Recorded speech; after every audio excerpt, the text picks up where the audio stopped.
Hello, real estate professionals. Welcome to today's webinar on your personal brand and social media. Hope everyone is doing well. Thank you for joining us. These webinars are brought to you by the Guaranteed Rate Companies.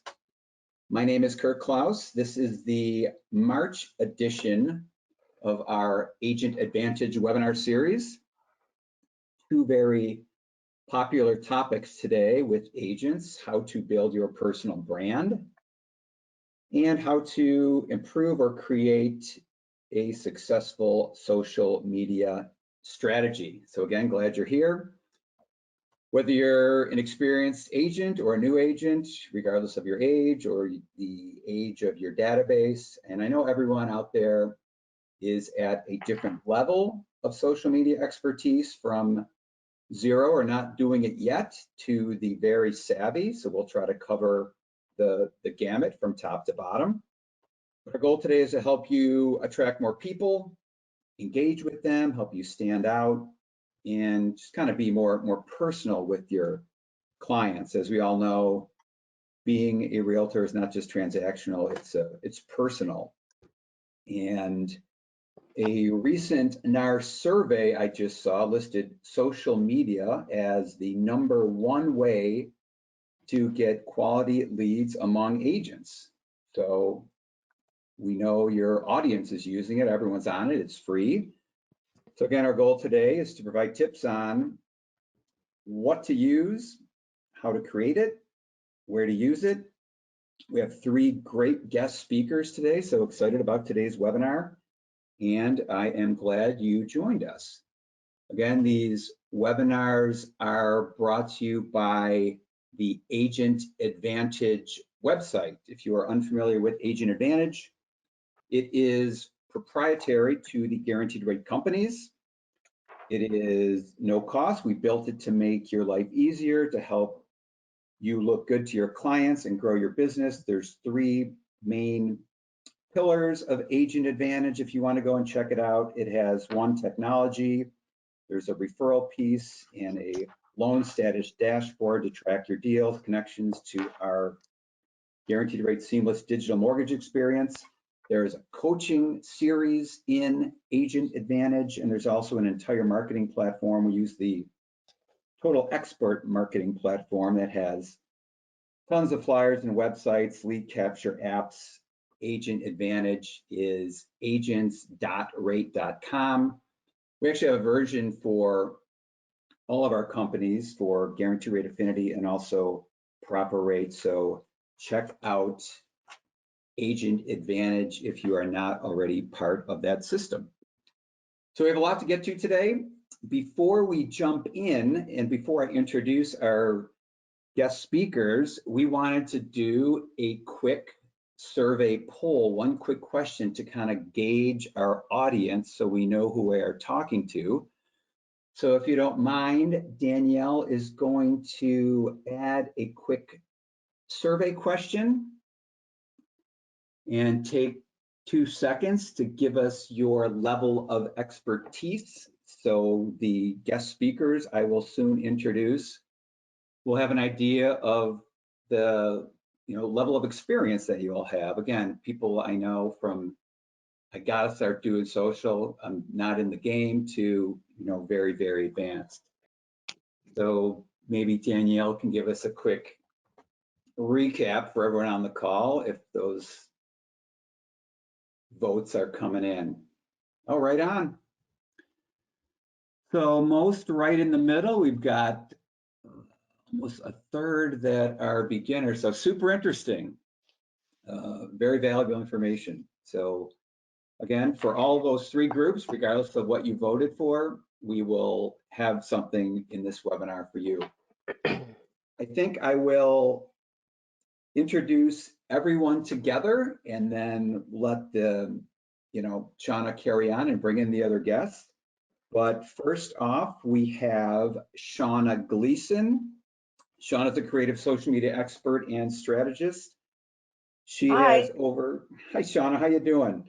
Good.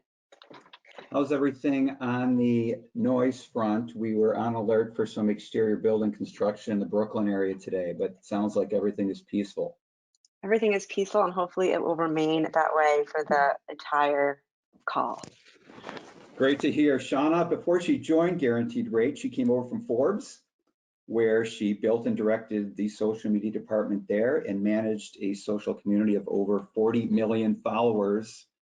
She started social media foundations ranging from startups to a 100-year-old publisher and has had proven success growing social audiences, optimizing content, creating campaigns that drive traffic and increase engagement. And she is our VP of Marketing, Social and Brand. And thank you so much for being here, Shauna.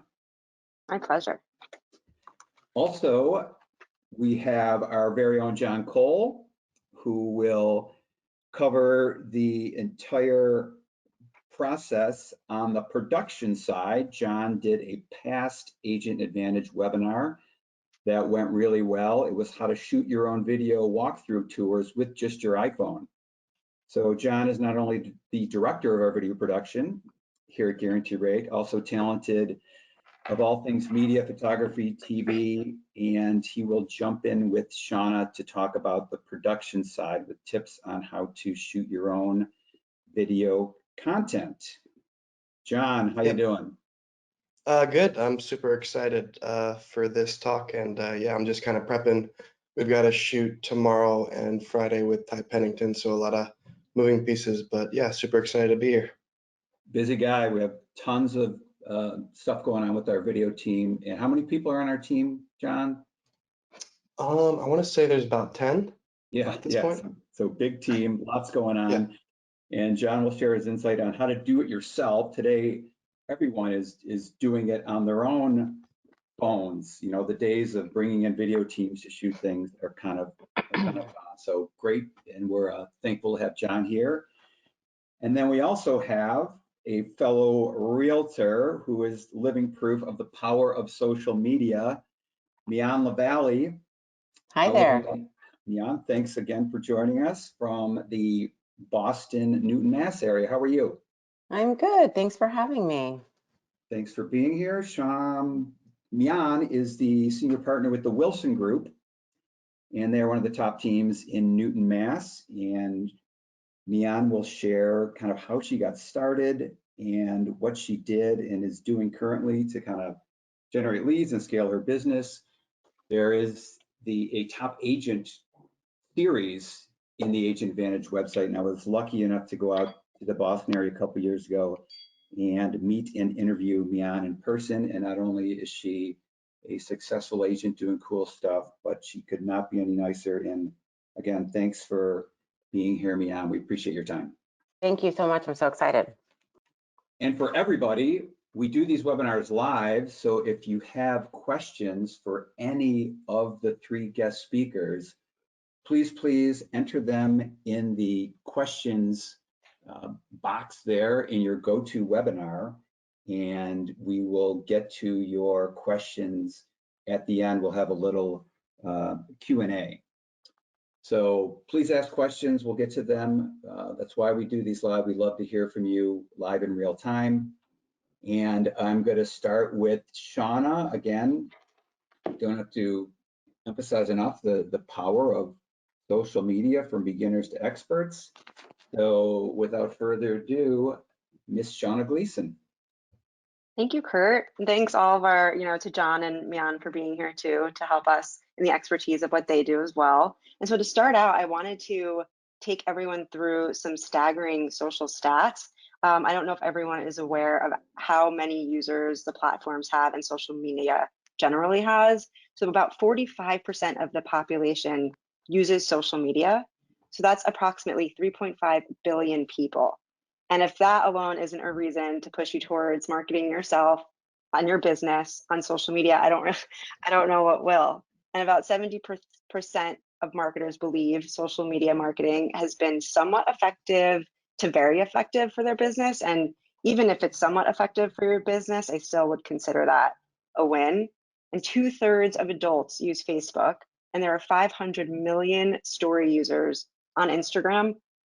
and Instagram stories per day. So these numbers are staggering, and they are really impressive. And it's, you know, mostly free to use social. So marketing yourself on social with audiences that are this size is someplace I think probably a lot of people should be for their business, especially agents. And so beginners, it looks like in the audience, 28% of our audience makes up beginners. And so if you're a beginner and you've been wanting to hop on social media, but you feel like it could be overwhelming and you really don't know where to start, one, I completely understand that feeling. I think probably almost everyone goes through that when first starting out on social media. And so listed here are a few items that can help you understand where you're going and how to approach a strategy. And so if there is one platform that you feel you're most familiar with and one that fits your objectives and your business goals, I would stick with that. Like if you've been using Facebook for a while for, you know, connecting with friends and family and interacting with some of your favorite brands, maybe consider, you know, turning your personal social media, your personal Facebook page into a business page, and maybe start to explore there. And, you know, discover what makes you stand out. I think a lot of people, you know, grapple with, well, no one wants to hear my story or what I have to say. But I always tell people that I speak with that everyone is unique and has a unique story, and you will stand out if you stick to your message. And don't be afraid to get personal. We were talking previously on this call with Mian, and you know, she shares a lot of her personal life on Instagram, which is also why her Instagram is private. We can go over that later when we speak, but you know, we were like, how was your day? And she says, you know, my kids just went back to school. And I said, yeah, you know, I saw that on your Instagram. And so sharing that too makes it very human. So don't be afraid to share personal as well as business, and make sure you have a plan. I think a lot of folks I hear start out on social with, you know, I'm just going to post what's kind of going on in my day. But when it's a business page and when you're also sprinkling in some, you know, personal content, it's important to have a calendar. And for you, whether that's in Excel, where you want to use an app for that, anywhere that makes sense for you to feel organized is a perfect place to begin. But just to have a plan, I think, would also make you feel more comfortable in starting out within social media. And do not get discouraged. It is not an overnight build. So growing organically on social media definitely takes time and consistency, and we'll get into more on that later. And on each slide that I have for each level, I have examples on the right side, and I use Joyce Real Estate. She's clearly not a beginner. She has 100,000 followers or plus on Instagram. But if you want to take a look at her Instagram, she's actually very consistent. And you can tell even in the aesthetic of her photos what that looks like. And with Seth, I don't actually know his level, but he has about 1,000 followers on his business page. And his chat is actually open on Facebook. So people can go in and ask him questions. It's automated. So it already feels like, you know, he's interacting with you. And so there's some really cool things to look at with Joyce and with Seth, just as examples. So that's why I put those in here for everyone to take a look at when they have time. Yeah, those are great. In an early question, this might be an appropriate time, and I think you answered it. And you know, not every agent, not every site is, you know, for everybody. But if one newer agent said, I'm not in it at all. If I could only pick one platform, what would you recommend? And you mentioned kind of starting with what you are already comfortable with, knowing where, you know, each site is trending with the popularity of them. Yeah, and it's also good to do some research. So if you aren't really on at all and you really want to make a dent or learn about social, I would just say do your research and maybe start with Facebook, because again, if you're posting to Facebook, you can also duplicate your post onto Instagram, which also may sound complicated, but it's like a set it and forget it type of situation. So you're actually in two places, which isn't advisable for people who are probably in the intermediate expert level, because you really want to start creating content for the platforms. But we also get into that later as well. And it's also important to know when you're moving forward in your choice to know which platforms focus on which part of your life and your business. And so this slide I use to help educate people on which platform works best for which piece. So for Facebook, I actually also use some of Mian's pieces here because she's a perfect example of how to split up your content to fit the platform. And so on Facebook, you can see Mian posted about just closing on a house. And so that's part of like her business part of her content. On LinkedIn, she posted about an achievement and some career updates. And that's mostly what goes on LinkedIn. It's more focused on yourself, your achievements, career updates, networking, connecting with other people within your industry. And then Twitter, I wouldn't really recommend as a starting platform for agents because it's more about the news and following the news and posting the news. It's not so much about marketing yourself, but more about marketing what's going on in the industry. And your lifestyle goes on Instagram. So it's a little bit more personal on Instagram, a little bit more inspirational. You can see here, Mian posted an inspirational quote and a picture with her and her friends at dinner. And so this breakdown of the 4 primary platforms, it's a good kind of reference point when you're just starting out and trying to see where you fit.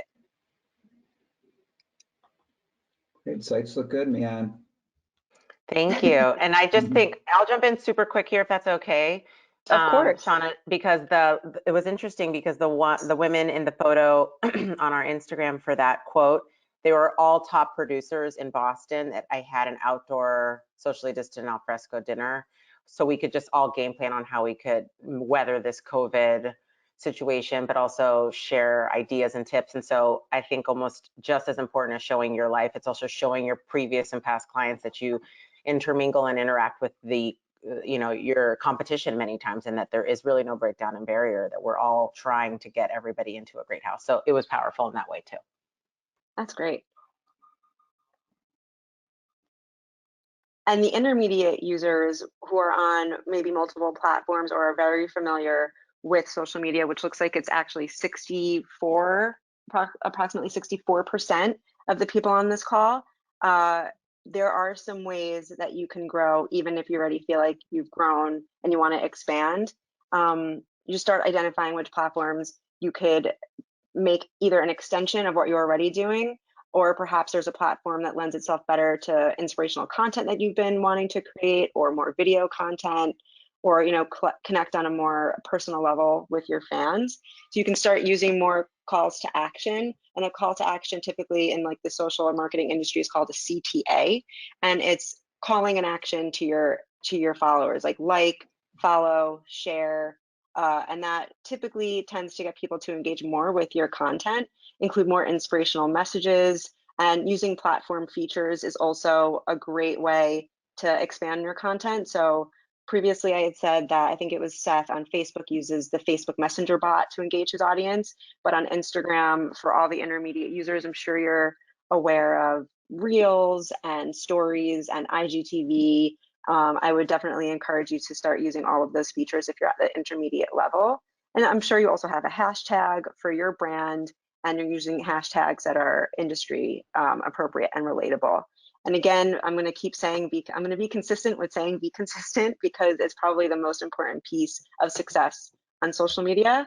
And make sure to engage with the comments and engage with your followers, and also follow accounts that align with your industry and your goals and your lifestyle. And so Real Estate ATX is on Instagram, TikTok, he's on YouTube, he's on Facebook. I used him as an example because he seems to have expanded and has tailored his content to go with each platform. So he's also a good example of what I imagine he's trying to do to gain more loyal followers.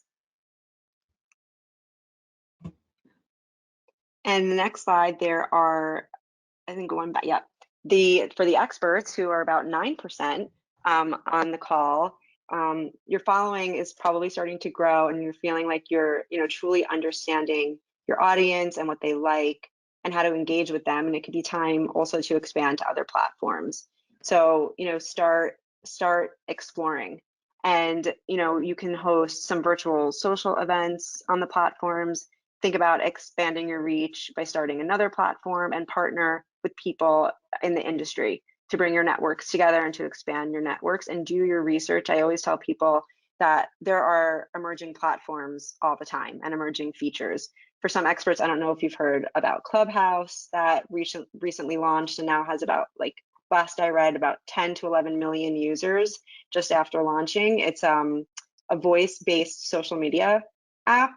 And so there's no text, there's no photos. It's basically like an old version of chat rooms or like podcasts, but it's live. It's very interesting. So definitely check that out if you have time. It's called Clubhouse. And also, I'm sure you're familiar with TikTok, which isn't so new, but I'm starting to see a lot of real estate content on TikTok, and it's short clips. It's kind of like Vine, if you're ever familiar with Vine, but they're longer clips than Vine. So just, kind of keep your finger on the pulse to see what's coming out and what's new, because when you're first to a platform, you tend to get put higher in the algorithm, and so your followers will increase a lot more quickly than if you're joining a platform where it's probably harder to organically gain followers.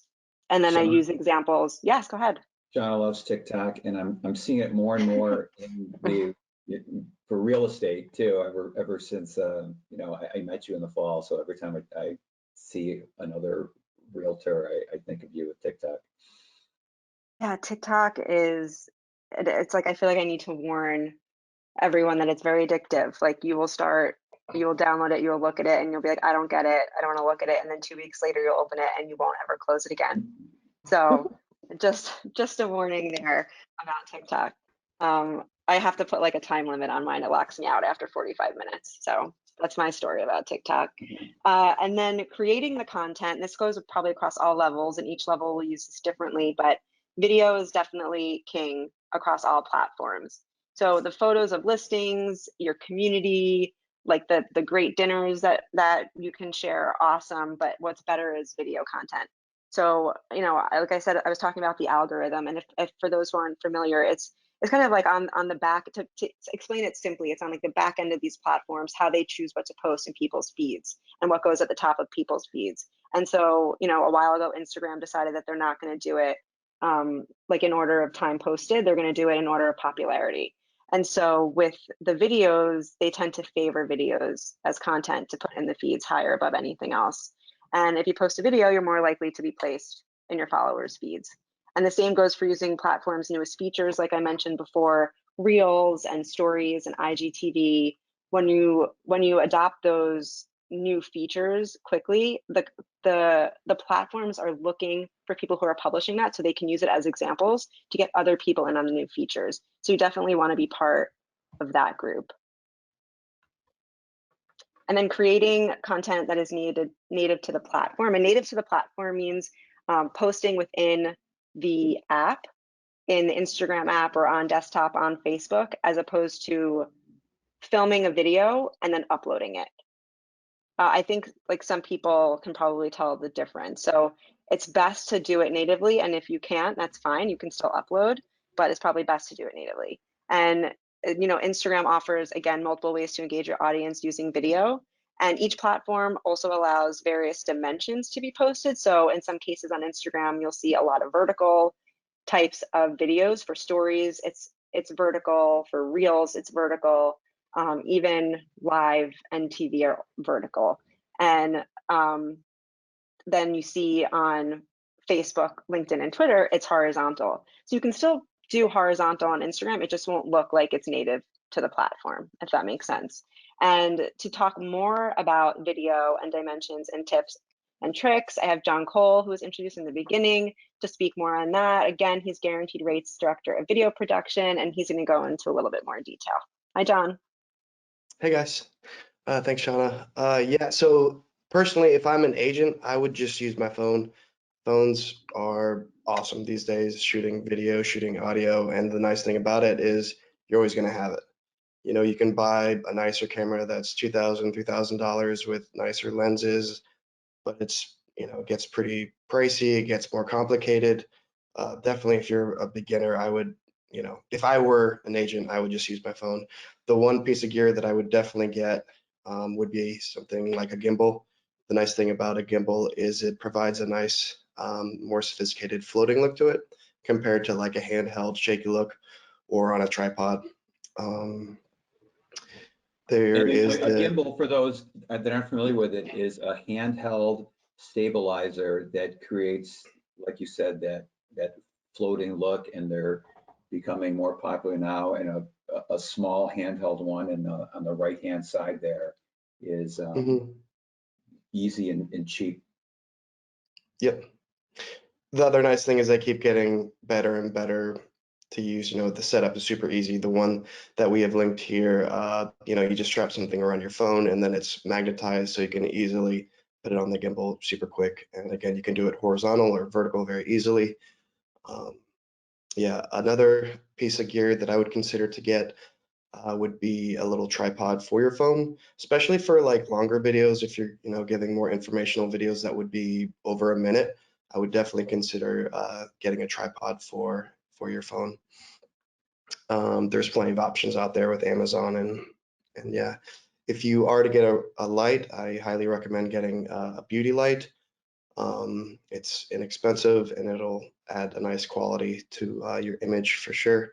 Again, it's more for if you have a tripod, or you could put it on a stand so that it could, yeah, it'll make you look nicer. And if you don't want to do that, another good option is to just look for soft light.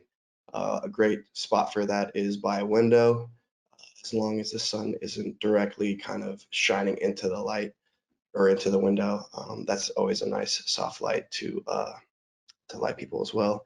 As far as audio, again, I would just stick with the phone's audio recording. If you do want to step it up, there are lavs, but those can be a little cumbersome with the wire.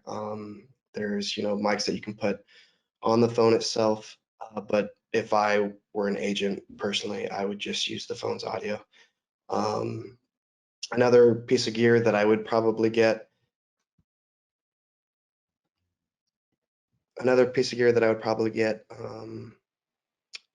is a drone, because drones are awesome. If you don't want to fly a drone, ask around. Chances are on Facebook, if you ask, hey, does anybody have a drone? Do you want to fly it? Everybody that I know that has a drone loves being asked if they can use it for something. That would probably mainly be more for if you were showing off a home that you were selling. But yeah, drones are super fun, and they keep becoming safer and safer. The technology becomes easier and easier to use. And as far as editing these videos, most free editing software is more than suffice. I do a lot of complicated editing myself, but 95% of the editing that I do is just cutting and splicing and moving clips around. So that being said, if you've got an iPhone, you've got iMovie, there's a lot of good options out there that are simple to use. Yeah, all good stuff. And a lot of those little things make such a big difference in the finished product, whether it's, not having it shake, or having correct lighting, or adding the right music. It's a, night and day as to the quality and how professional your videos look. Mhm. Another important aspect to video is just different types of videos to create. Obviously, there's a lot of knowledge that you guys have as agents. Um, kind of figure out like what are the questions that your clients are constantly asking. Chances are, if you find yourself responding to those questions over and over again, if you create a video that kind of speaks to whatever that response would be, there's going to be a lot more people out there that are going to be interested to hearing somebody speak to whatever that is. Just giving tips and advice on how to stage a home to sell. A lot of buyers out there would love to know how they can be a more competitive buyer, especially now.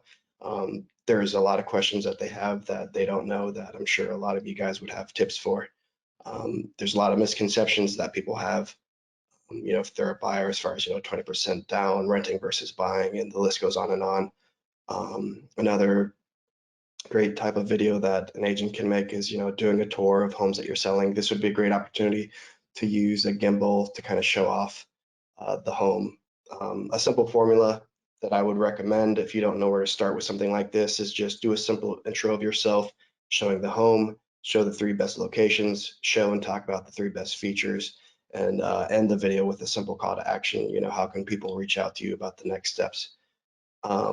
Share customer success stories. I would focus more on the buyers winning while incorporating, your expertise with how you help them. But, especially with newer buyers, if I'm in the market and I'm looking at different agents to use, and I'm looking on their Facebook page and I start seeing all these videos and I just see how knowledgeable they are, short and concise to the point, that's going to be a huge advantage for agents that are, creating and posting content like that.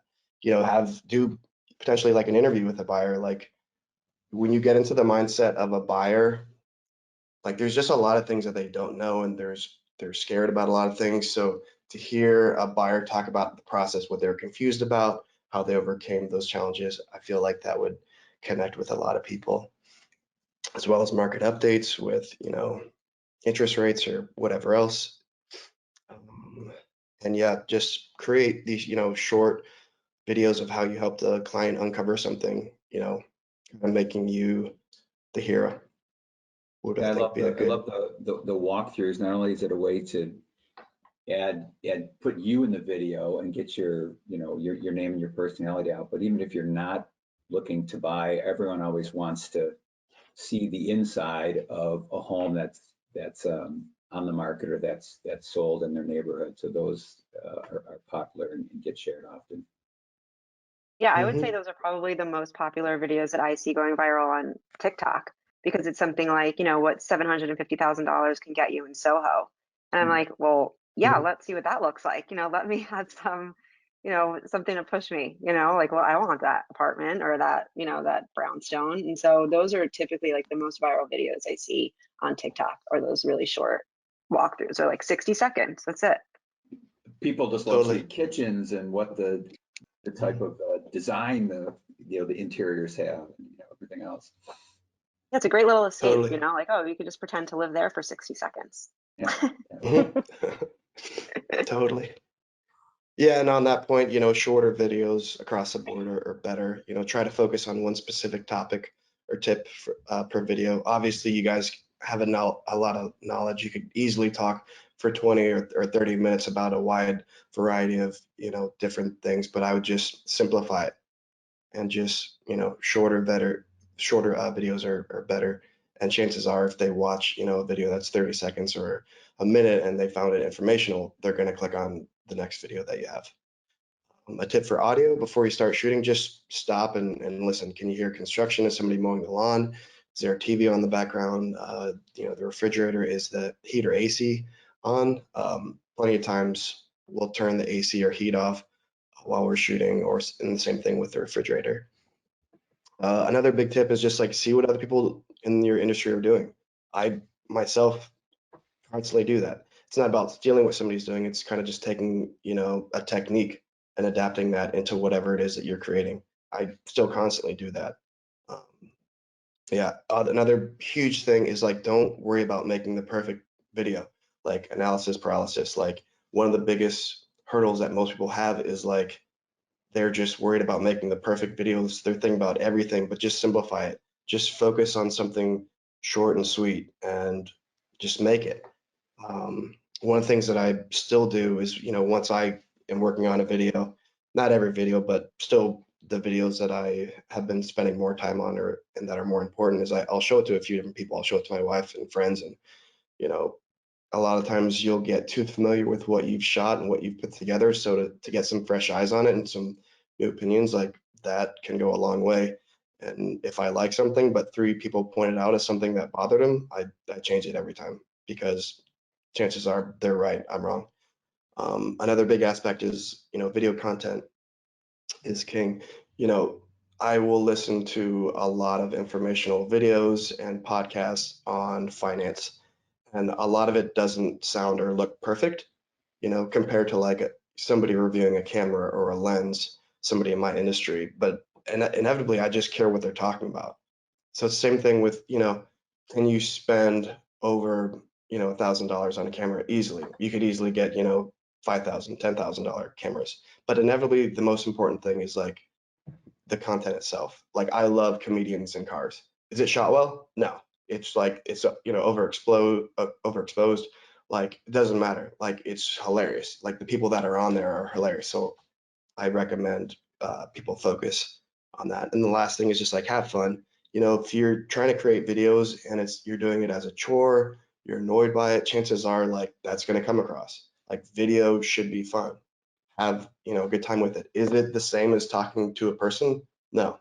But I would recommend trying to treat it like that, because people on the other end will be more receptive to, somebody who looks like they're having a good time. It's like that person, they look cool. you know, they sound fun. I want them to help me on whatever way. So yeah. Great I love stuff. that. Great stuff, Yeah. John. If anyone has any specific or technical questions as far as the topic of video, you know, email those to us. We'll show our email at the end, and we can make sure we get those to John so he can reply to you with answers. Thanks, guys. Thank you, John. Yeah, that was a lot of great takeaways from those slides on video content. I really appreciate sharing that because it can also be very intimidating to shoot video for social media. And, you know, I can talk about social media all day. I love social on like a personal and professional level, which is why I chose it to be my career. And I've been working in social before Instagram was even invented, but I think the skills will feel a little bit more translatable from a fellow agent. So she was introduced in the beginning, but I will introduce her again. Mian is with us. She's a senior partner at the Wilson Group, who is active across multiple social media platforms. She has embraced each platform for its strengths and truly engages her audience. So hi, Mian, thank you so much for joining us. Hi, thank you for having me. It's really nice to be with you today. I'm so excited to get your perspective on social media from an agent. And I have a couple of questions I'd love to ask. So Yes, the first please. one, which I think, you know, maybe everyone really wants to know the answer to this, because I know I do, is when you actually started posting to social about your business and which was your first platform of choice? So we each had, my partner and I, who head up the Wilson Group, we each had our own personal Facebooks, and we then created a Wilson Group Facebook that we primarily did all of our business communications with our clients, try to grow up our followers that way. And then we moved quickly into Instagram right after that, and Twitter. I think you hit it on the nail that every platform has a little bit of a different audience. And I thought that was a really powerful slide so that you knew what to post on each. You know, obviously a cute picture of my kids getting off the bus wouldn't make sense on Twitter, probably, but would probably play really well on Facebook and or Instagram. So we started with Facebook, moved quickly into Instagram and Twitter. And I think now we have Pinterest, TikTok. I don't think we're on Clubhouse yet, mainly because I'm full. And I don't know if I can take one more thing. But we pretty much work within those parameters, and they've been pretty successful. That's great. And so you mentioned Facebook being like kind of the first, and then Instagram. And what were some of the best practices that you quickly learned when starting out, and some things that you would say you didn't know that you learned immediately almost that you still practice today? Yeah, so we were very quick to realize to really engage on Facebook with those people who either liked or commented. We found almost like Pavlov's dog, that people really liked that you spoke back to them. And so in order to cut down our lead gen of literally picking up the phone and calling past clients, if we posted that we received an award in the office and they said, "Great job, guys," if we wrote back, "Thanks, Shauna, hope you're doing well," that made them feel really good. And so we made a point to always comment back or like back what somebody had written on our posts, so that they felt like, you know, that hug was received that they gave you. And it really it speaks to our whole purpose of why we're doing Instagram in terms of how it's moving our business forward, is because we are trying to make the conversations for our clients, from our past clients and future clients, something so fluid, something that it doesn't feel forced when we randomly pick up the phone and call. They're going to know, like you said, "Oh, your kids just went to school," or "Oh, didn't you just come back from Disney?" It's because they follow us, and so very much so they feel like they're still intertwined with us. I think that's great that you're talking about one of the first things that you learned, and as a best practice, that you should engage with your audience. And when we spoke originally, you had said that you hardly cold call anymore. And Yep. I wanted to ask, do most of your leads and referrals come through social media? And if so, which platforms are the highest volume? I think that most of our leads are coming strictly from referral. Now, they could have been, you could argue that they've been strengthened because of our social media presence, right? Our referrals are stronger because a bunch of our clients are following us. Our past clients are following us. Therefore, they believe they know us and are still in our lives a lot longer.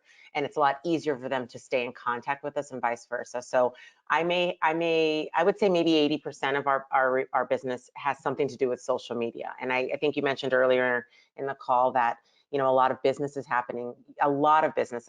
I'm constantly putting up my hot sheets on my Instagram about things I need. You know, it'll be like a 3-bedroom in this town, a 5-bedroom in this town. At the end, it'll be like a good glass of Pinot Noir. Like, you know, so I make it my own, I make it funny, but there'll be random people who will say, I know the best Pinot Noir and my neighbor is selling their house. And then I'll start texting them. So you just have to kind of speak into your voice and your authenticity. And I think kind of like you mentioned earlier, that's the biggest first step and the best advice, because people will gravitate toward that. Great. Yeah, I love that. Yeah, getting personal on social, especially in, you know, your industry, I think is really important to building relationships. And you did mention that you're kind of everywhere and you're feeling really full on platforms, but more just keep coming out. And we did, like you said, mention Clubhouse. So how do you find time to create this content and post it with like a full house, your mom, your wife, your a partner, you know, you have a full-time job. Like, how do you juggle all of this and so successfully? I mean, I think to your point, I think I really like social media. I think it's fun for me. I think that's, you know, the movie Social Dilemma was eye-opening and also important, but I also think social media is actually very good in the right terms. Like you said, there's limits that I need to put on certain things. In other words, I can go into a deep hole of like recipes and, oh, I want to eat this and how can I make that, and DIY everything else. But I think in terms of connecting people or making you feel connected, especially in this past year where we felt so disconnected from our family and friends, it's been extremely helpful. And one of the biggest things that's been helpful for us is that we have a team who we have a whole admin team, and we just throw ideas to them as much as possible. We have a massive social media calendar that we make for the entire year for months and days that we know for sure we want to post something. You know, we have our team members' birthdays we want to post. Obviously, that will be a good big post. We have, you know, important holidays that we want to signify, or we want to talk about the beginning of a spring market, or when we want to, where would we want to go for the holidays or for summertime. So we try to be as methodical as possible. We try to systemize our human interaction as much as we can, so it's less off the cuff, but we also want to be really relevant and really fresh. So when the Bernie memes were coming out and he was so funnily sitting on his chair with his mittens, I said, we need to put him in front of the house and say, Bernie's not the only one who's mad he didn't get the offer accepted, you know? So it's like, we have to be funny and relevant and this minute. That's how social media works, for people to keep wanting to come back and say, okay, what is the Wilson Group doing today? That's really true. I was just having that conversation about that baked feta recipe that's trending all over the place. When you were saying like you just want to get stuck in this black hole of recipes, it's like, yeah, you know how many times I've made that baked feta dish? It's gross. You know, I wish I liked it. oh my God, no. I'm sorry. I'm sorry. I shouldn't have told you that. You should try it. I did. I tried it. It's delicious. It's amazing. Everyone should try it.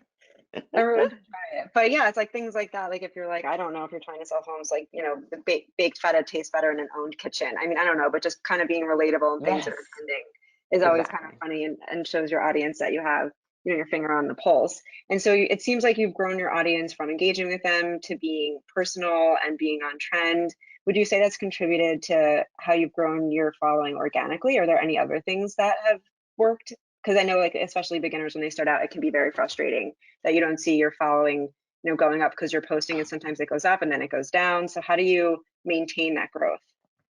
Yeah, I think you have to be a giver in addition to receiving, right? So as much as you want to increase maybe your followers, increase your interactions, you should also be interacting and following people. So go and find the people you find interesting. Go and reshare or repost things that you enjoy. You might find, to your point, that other people enjoy them too. Put your spin on it. I think you mentioned that people really just love kind of taking a 60-second break and walking through a beautiful house. Or, you know, I too want to know what you can get for $750 in Soho. I'd buy it. You know, so you have to figure out like what people may want, and you have to be okay with trying it out and sharing it and seeing how they gravitate towards you. So, you know, if you love Our House Furniture, follow Our House Furniture, and then they show you right after you follow it, you know, other pages like this. Maybe it's Ballard, maybe it's something else. Follow those, then follow designers who use them, who tag them. So you can follow hashtags, you can follow actual pages, you can follow cities as well, and that can also bring you to more people that you can begin to follow, and usually they follow back.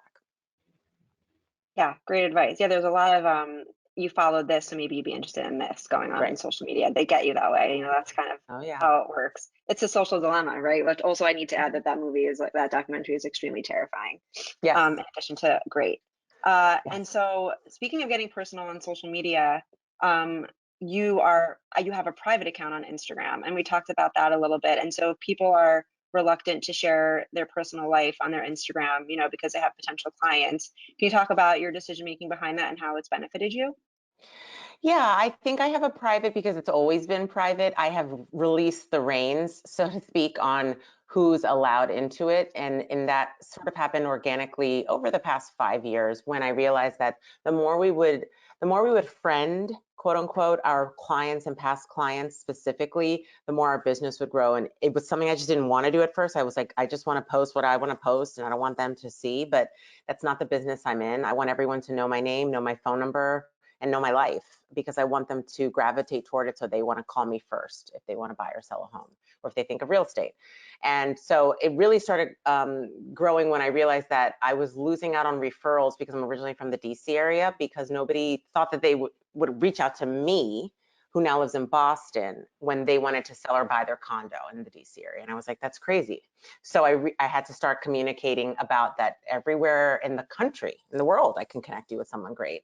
And I had to lift the limitations off of what I was actually able to do, and kind of put that out there. I still am private, because I still want to allow people, I still want to see who comes to the gate before they enter into my crazy world. And obviously I do show my kids often, and so I want to make sure that everyone on my list is okay to see them. I'm very open about my family and my kids and my husband and everything else, but for the most part, I usually end up friending or allowing friendship requests to be accepted of my clients post-closing.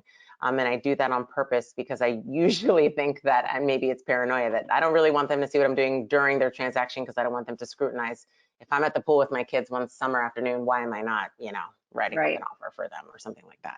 So it's usually post-closing, we friend each other up, and it's been really, really helpful and powerful for keeping us. Yeah. Yeah, sounds strategic and sounds like really good reasons. And so we have one question left, and it's really for the audience, because I almost kind of feel like I want to know this too. But if you could give people in the audience who are just starting out one piece of advice about social media, what would it be? Anything. I think it would just be to not take yourself too seriously. That, remember, this is called social media. This isn't a, this isn't a test. You're not going to be graded. You're supposed to have fun. There are filters that make you look ridiculous on there. Try them all. Nobody is judging you. And if they're judging you, they're not for you. And I think that the more authentic and fun you are, the more people will want to be with you and do business with you. Agreed. I second that 100%.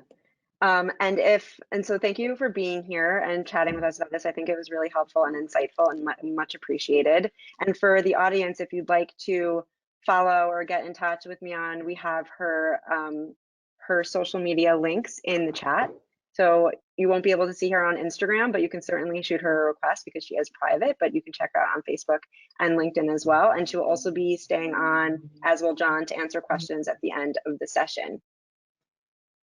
And so we covered a lot on the webinar, and if you have anything to take away from it, on the next slide, we have a few really quick takeaways.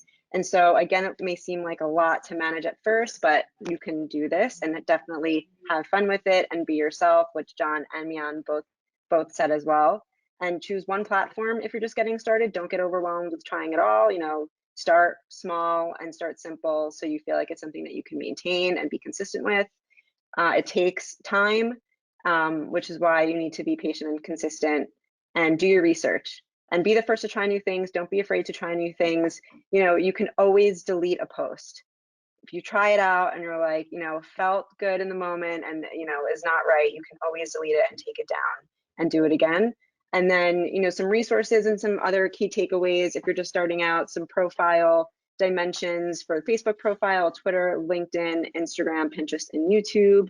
And then if you're not, a Photoshop design creative and you want to make some really nice posts, there are a ton of resources for DIY graphics like Canva, some, engaging template apps for Instagram stories, places to get stock photography that don't look like stock photography. Unsplash is probably one of my favorite places to go for that.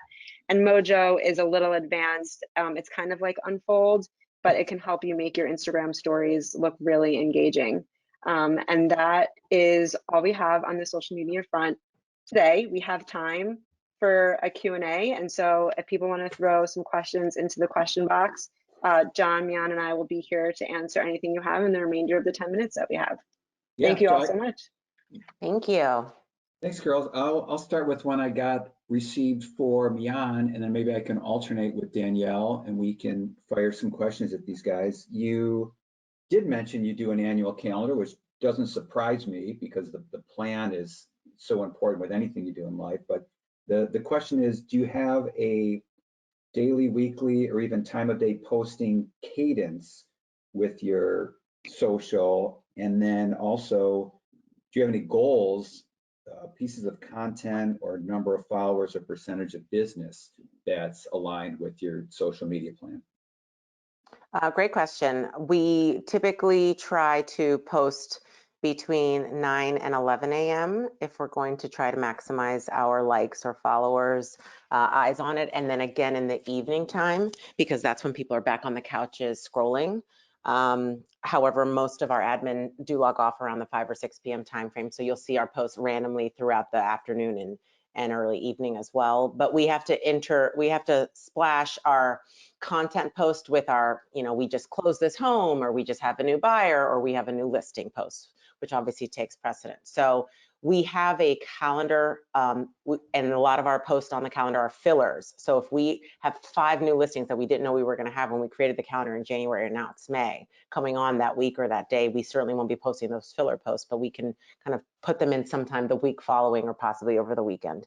Another thing I didn't mention that I often do that I think we should try to strive to do if you're a newer agent is to try to always have something on your stories, especially for your business, because that reminds people that you're always doing something. So. Great, well said. Any on your side, Danielle? Yes, we have a few coming through the question box here. A few asked if the difference could be explained between personal page and the business page. Sure. So depends on the platform. So for Facebook, I have a personal page and we have a business page. We have same with Instagram. It's just what you decide to share more of. I have a lot of people who just have one that I know that they showcase their life and their pictures of their family and their travels, as well as the homes they sell. I've just decided to keep it separate, and yet I share amongst each. So I tag my personal from my business and my business from my personal often, so that they communicate and talk, but not necessarily everyone who has access to both.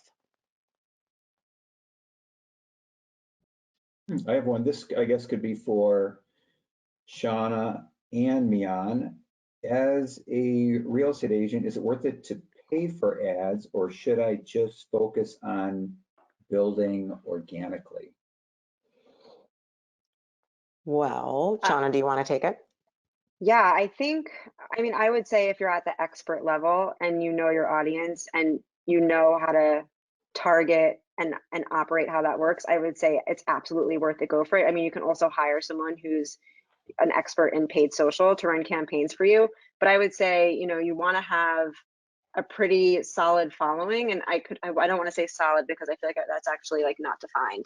I would say like a couple of 100 to 1,000 followers if you're going to be running ads on whatever account, because you have to remember, depending on where you're driving to, that if people are going to click on your ad and come to your account and you have 0 followers, or you have 5 and you don't post very often and you're not consistent, and there's no, consistent look and feel, it's gonna not be worth it. Because then, if let's say you're running like ads and you want people to follow your business or you on Facebook or Instagram or wherever you're running the ads, you want them to stick, and you want them to, stay as a follower. And you want them to stay engaged. So I would say it is worth it if you're at a point where you know who you're targeting and you know your audience. Yeah, I would agree. I don't know that paying for ads unless you're fully established, so to speak, or you have a loyal following would make a ton of sense.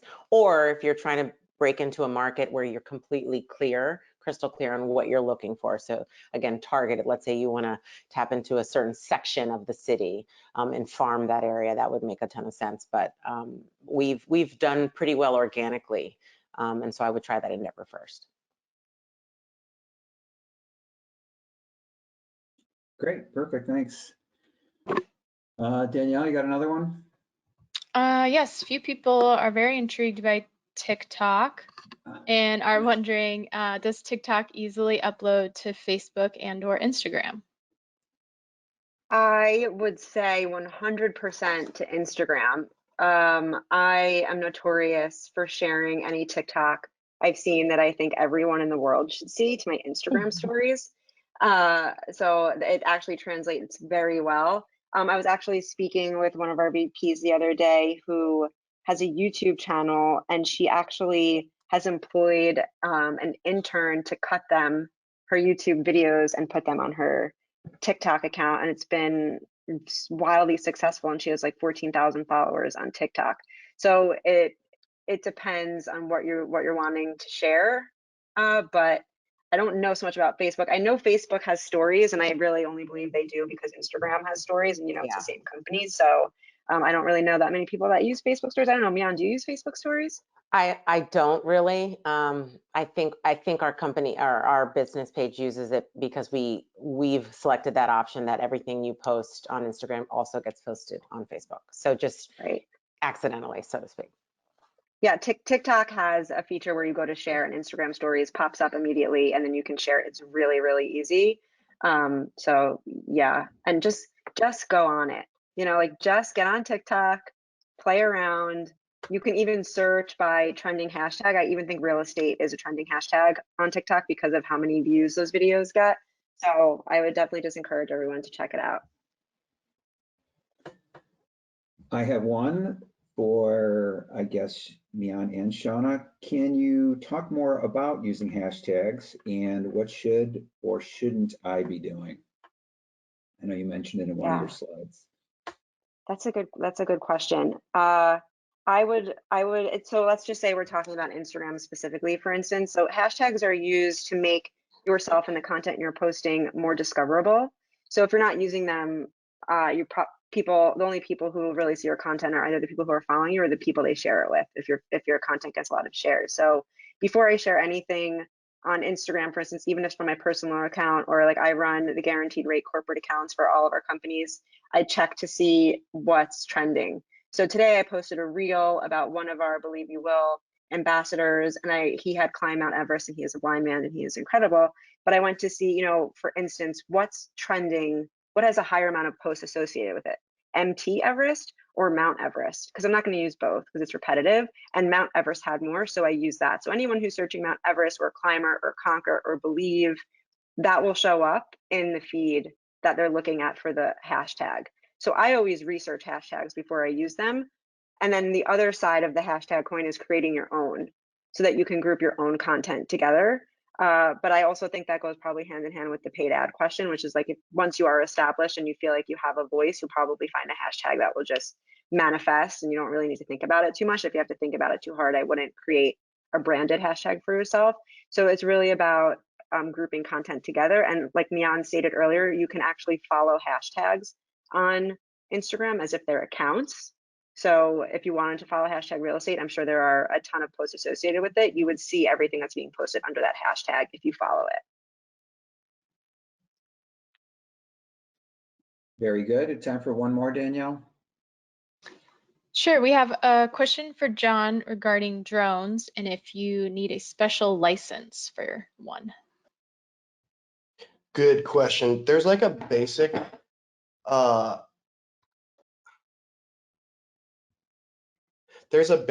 license that you need if you do like the FAA basic drone license. It should come up. The biggest thing is, I'm trying to think, because I have the basic one. It's different if you want to sell it, like sell the drone stuff that you're using. So I think the other thing that you could do is just play dumb. For the most part, like nobody's ever asked me, what are you doing with, your drone? And if somebody asks you, just say that you're playing with a drone.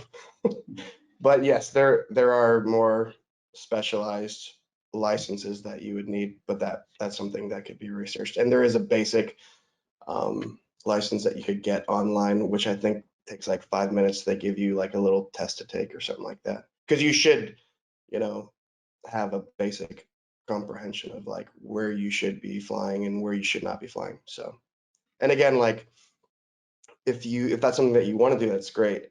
But you also probably know people that own drones love being asked to fly them. Like even Kurt, a few months back, reached out and asked if I could fly the drone for something, and I got super excited because it gave me a reason to fly the drone. Pictures of my terrace turned out great too. They were good. Thanks. Thanks. Very good. We're pushing up against the hour. Thank you to everyone. Really enjoyed today's webinar. If we did not get to your question, we will follow up with you soon and reply to you directly.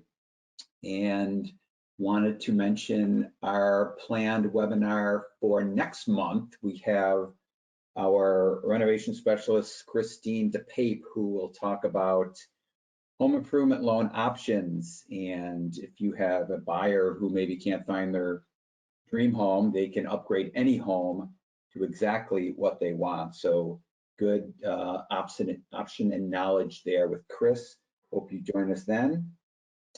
And again, big thanks to all of our guest speakers, Shauna Gleason, John Cole, Miana LaValle. Really appreciate your time. On behalf of Danielle and myself, thank you. Be well and have a great day, everyone. Thank you. Thank you, everyone. Thanks, guys. If anyone has any questions, here's our email address. Sorry I didn't include this, agents@rate.com. Love to hear from you. If you have additional questions for any of our panelists, we can reply then or just feedback. But there's our email. Again, thanks and have a great day.